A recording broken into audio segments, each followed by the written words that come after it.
Bonjour à tous. Notre objectif d'aujourd'hui est de répondre à cette intéressante question. Comment mettre en évidence une réaction chimique? Une transformation chimique peut être détectée par des signes visibles, qui sont les indices de ces réactions.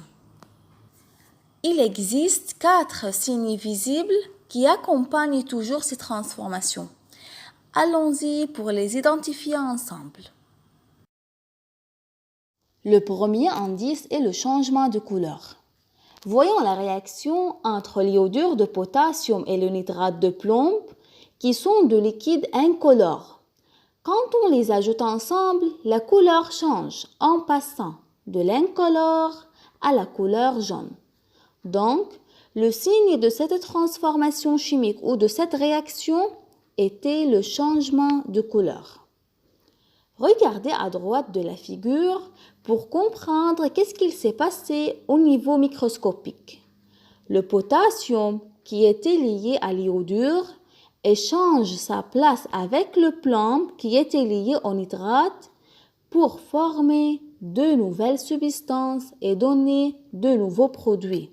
Et par la suite, il y a eu la formation des nouvelles propriétés et des nouvelles caractéristiques, ce qui a provoqué ce changement de la couleur. Le deuxième indice est la formation d'un précipité. Voyons la réaction entre le nitrate d'argent et le chlorure de fer.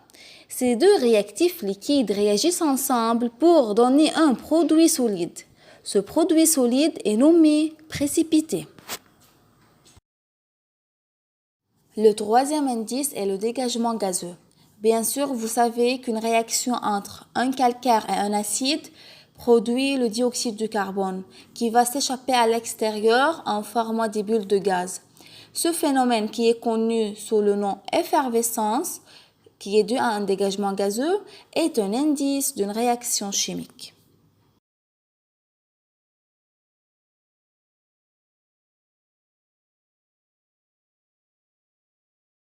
Finalement, le quatrième indice est celui qui m'intéresse le plus, les échanges énergétiques.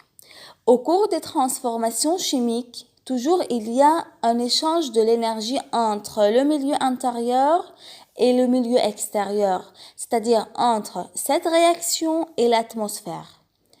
Ces réactions peuvent donner de l'énergie vers l'extérieur, exemple, la combustion d'une bougie, la combustion de carbone, ou peuvent absorber l'énergie de l'extérieur, c'est-à-dire qu'elles ont besoin de l'énergie pour se dérouler, pour se déclencher. De point de vue énergétique, les réactions chimiques qui donnent de l'énergie sont nommées réactions exothermiques. Réaction exothermique, c'est-à-dire donnent de l'énergie vers l'extérieur. Alors que les réactions chimiques qui absorbent de l'énergie sont nommées de point de vue énergétique réactions endothermiques, c'est-à-dire la réaction est absorbée à l'intérieur.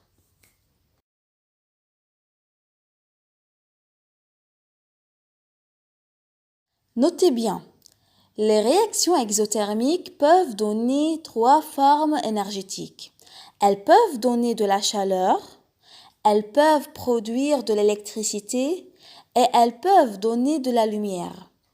Si elles donnent de la chaleur, la forme énergétique sera calorifique.